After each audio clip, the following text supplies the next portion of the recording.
नमस्कार दोस्तों, आइए जानते राजस्थान की बड़ी खबरें। पहली खबर, रजिस्ट्रेशन पोर्टल नहीं हुआ अपडेट, सिलेंडर मिलना तो दूर, अभी रजिस्ट्रेशन के लिए ही लोगों को लगाने पड़ रहे हैं चक्कर। उपभोक्ताओं को अपने राशन कार्ड को LPG ID ऑफ जनाधार से सीडिंग करवाए जाने थे। इसके लिए राशन डीलर की पोस्ट मशीन में भी सीडिंग का विकल्प उपलब्ध करवाया, लेकिन न तो ई मित्र पर सीडिंग हुई और न ही राशन दुकानों पर। इसी वजह से पात्र उपभोक्ता भी वंचित हैं। ई मित्रों पर भी उन्हें एक ही जवाब मिलता है, पोर्टल पर रजिस्ट्रेशन नहीं हो रहा है। दरअसल खाद्य एवं नागरिक आपूर्ति विभाग ने आनन फानन में योजना तो लागू कर दी, लेकिन रजिस्ट्रेशन के लिए न तो नया सॉफ्टवेयर बनाया और न ही अपने पोर्टल अपडेट किया। ऐसे में एक भी रजिस्ट्रेशन नहीं हुआ है।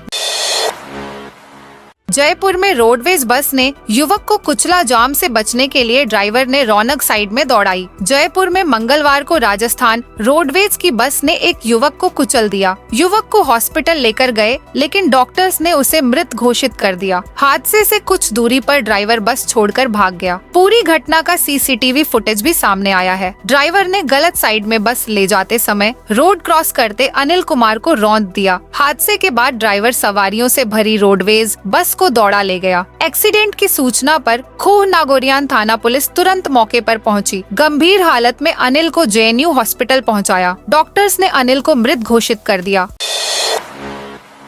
रामगढ़ में सहानुभूति कार्ड, झुंझुनू से सांसद पुत्र का नाम लगभग तय। विधानसभा उपचुनाव में उम्मीदवार चयन में BJP से पिछड़ने के बाद कांग्रेस आज बुधवार उम्मीदवारों की घोषणा कर सकती है। कांग्रेस सभी 7 सीटों पर एक साथ उम्मीदवारों के नाम के ऐलान का रणनीति बना रही है, ताकि बगावत के खतरे को कम किया जा सके। 25 अक्टूबर को नामांकन का आखिरी दिन है। 13 नवंबर को वोटिंग होगी। उधर BJP 84 सीट पर आज उम्मीदवार के नाम पर मुहर लगा सकती है।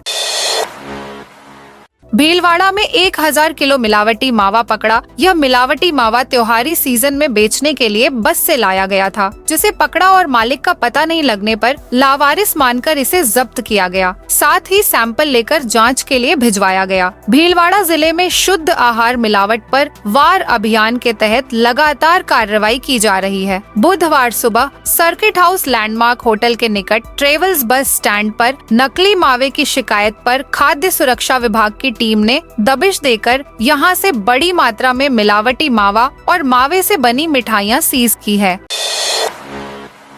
राजस्थान रोडवेज में सालों से जमे अधिकारियों और कर्मचारियों को लेकर प्रशासन मौन है। यहाँ कई कर्मचारी तो 25 से 30 साल से एक ही सीट पर जमे हैं। दरअसल राज्य सरकार के निर्देश है कि एक कार्यालय में कोई भी अधिकारी और कर्मचारी 3 साल से अधिक समय तक पदस्थापित नहीं रखे जाएं। हालांकि किसी विशेष परिस्थिति में एक कार्यालय में अधिकतम 5 वर्ष के लिए ही कार्यरत रखा जा सकता है, लेकिन राजस्थान रोडवेज में इन नियमों की जमकर धज्जियां उड़ रही हैं। उदयपुर के सज्जनगढ़ बायोलॉजिकल पार्क में पिंजरे से भागे लेपर्ड का अब तक कुछ पता नहीं चला है। पिंजरे से भागे लेपर्ड को शहर से सटे लखावली इलाके की पहाड़ी से मंगलवार शाम करीब 7 बजे यहाँ लाया गया था। रात में वनकर्मी लेपर्ड को पिंजरे में ही छोड़कर चले गए थे। सुबह आकर देखा तो वह पिंजरे में नहीं था। ऐसे में वनकर्मियों की लापरवाही को नकारा नहीं जा सकता। वन विभाग की इस लापरवाही के बाद मुख्य वन संरक्षक SRV मूर्ति ने उप वन संरक्षक याघवेंद्र सिंह को लेकर जांच सौंपी है। RSS कार्यकर्ताओं को चाकू घोंपने वाले पर पुलिस का सर्च। RSS कार्यकर्ताओं पर हमला करने के मामले में गिरफ्तार नसीब चौधरी के 5 ठिकानों पर पुलिस ने रात को छापेमारी की। वेस्ट जिला पुलिस ने नसीब के घर, ऑफिस सहित कुछ अन्य जगहों पर यह सर्च की है। इस दौरान पुलिस को इन ठिकानों पर से कुछ संदिग्ध लोग मिले, जिन्हें पुलिस ने पकड़ा है। पुलिस को इनपुट मिला था कि नसीब के ठिकानों पर संदिग्ध लोग या संदिग्ध वस्तु मिल सकती है। इनपुट मिलने पर देर रात को पुलिस टीमें बनाई गईं। इसके बाद छापेमारी की गई है। 25,000 अभ्यर्थी हो सकते हैं रीट परीक्षा से बाहर। शिक्षक बनने का सपना देख रहे राज्य के 25,000 अभ्यर्थियों को रीट से बाहर होने का डर सता रहा है। दरअसल राज्य के 365 कॉलेजों में 25,000 अभ्यर्थी डिप्लोमा इन एलिमेंट्री एजुकेशन प्रथम वर्ष में अध्ययनरत है। अगर DLED प्रथम वर्ष की परीक्षाएं समय से नहीं कराई गई तो ये 25,000 अभ्यर्थी रीट से बाहर हो जाएंगे। ऐसे में अभ्यर्थियों पर संकट मंडराने लगा है। गौरतलब मतलब है कि 2 साल बाद रीट का आयोजन किया जा रहा है। इस परीक्षा में उत्तीर्ण अभ्यर्थी शिक्षक भर्ती परीक्षा के लिए पात्र होते हैं। अवैध बजरी परिवहन रोकथाम के दावों की खुली पोल सवाई माधोपुर जिले में मलारना डूंगर थाना क्षेत्र के श्यामोली चेक पोस्ट पर अवैध बजरी परिवहन रोकथाम के दावों की पोल खोलता एक वीडियो सामने आया है। इस वीडियो में एक पुलिसकर्मी की ओर से अवैध बजरी के ट्रैक्टर ट्रॉली निकालने की एवज में चौथ वसूली की जा रही है। मलारना स्टेशन पुलिस चौकी पर तैनात कांस्टेबल रवि कुमार की ओर से यहां अवैध बजरी लेकर जा रहे ट्रैक्टर ड्राइवर से सरेआम चौथ वसूली की गई। हालांकि दैनिक भास्कर इस वीडियो की पुष्टि नहीं करता है। बारिश के बाद अब मौसम साफ रहने की संभावना। राजस्थान में पिछले 2-3 दिन से चल रहा बारिश का दौर मंगलवार दोपहर बाद थम गया। आज से प्रदेश में एक बार फिर मौसम शुष्क रहने लगेगा। अगले 2-3 दिन में कई शहरों में दिन के तापमान में बढ़ोतरी होने की संभावना है। वहीं रात में तापमान गिरने की संभावना है। मंगलवार को जयपुर, सीकर, हनुमानगढ़ के अलावा कोटा, उदयपुर संभाग के जिलों में बादल छाए और कुछ जगह हल्की बूंदाबांदी हुई। हनुमानगढ़ में कल सुबह कुछ स्थानों पर हल्की बारिश हुई। वहीं पश्चिमी राजस्थान के जिलों में भी कुछ जगहों हल्के बादल छाए रहे। इससे यहां दिन के तापमान में 2 डिग्री सेल्सियस तक गिरावट हुई। आरक्षण केंद्रों पर दीपावली के दिन एक शिफ्ट में होगा रिजर्वेशन कार्य। उत्तर पश्चिम रेलवे के बीकानेर मंडल में दीपावली के दिन आरक्षण केंद्रों पर एक शिफ्ट में ही काम होगा। दीपावली यानी 1 नवंबर को बीकानेर, लालगढ़, सूरतगढ़, हनुमानगढ़, श्रीगंगानगर, सिरसा, हिसार, भिवानी, सादुलपुर, चूरू आरक्षण केंद्रों पर केवल एक शिफ्ट में सुबह 8 बजे से दोपहर 2 बजे तक आरक्षण कार्य किया जाएगा। इस संबंध में बीकानेर मंडल के यात्रियों से अनुरोध है कि उक्त सूचना को ध्यान में रखते हुए अपनी यात्रा के लिए आरक्षण समय से करवाएं।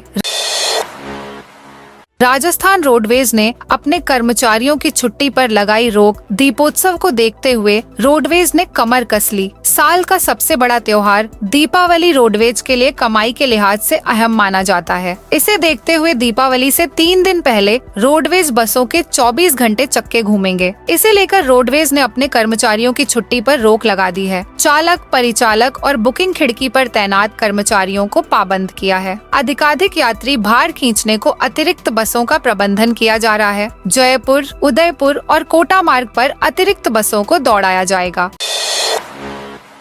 कोटा में बनेगा स्टोन पार्क। कोटा को देश दुनिया में पहचान दिलाने वाले कोटा स्टोन उद्योग को ऑक्सीजन देने और पत्थर आधारित नई औद्योगिक इकाइयां लगाने के लिए कोटा में स्टोन पार्क बनाने की तैयारी शुरू हो गई है। रीको ने राज्य सरकार को स्टोन पार्क की जरूरत के मद्देनजर प्रस्ताव भेज दिए हैं। जनप्रतिनिधि भी चाहते हैं कि पत्थर उद्योग को संबल देने के लिए स्टोन पार्क बनाया जाए।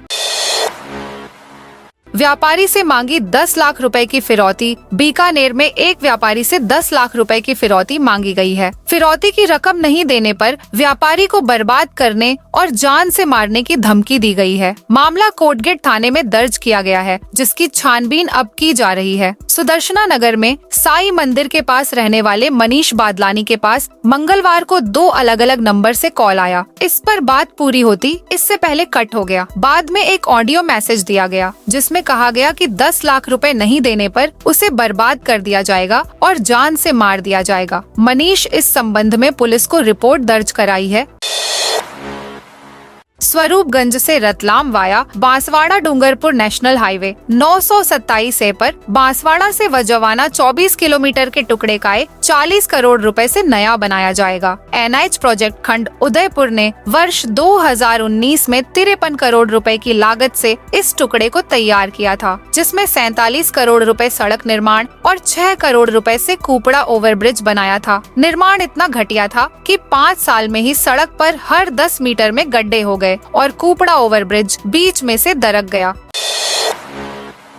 इस बार ईमेल पर मिलेगा मतपत्र। विधानसभा उपचुनाव 2024 में भी सेवा मतदाता को उसके वर्तमान तैनाती स्थल पर मतदान की सुविधा मुहैया कराने के लिए पोस्टल बैलेट डाक से नहीं भेजे जाएंगे। उन्हें डाक मतपत्र भेजने के लिए electronically transmitted postal ballot system का उपयोग किया जाएगा। सेवा मतदाताओं की सुविधा और मतपत्रों की गोपनीयता बनाए रखने के लिए निर्वाचन आयोग द्वारा विधानसभा चुनाव 2023 में द्विस्तरीय सुरक्षा प्रणाली वाली ETPBS विकसित की गई थी। इसमें फाइल डाउनलोड करने के लिए OTP पिन की आवश्यकता होती है। QR कोड होने से इसकी नकल की संभावना भी खत्म हो गई है। ईमेल से मतपत्र भेजे जाने से समय की भी बचत होती है।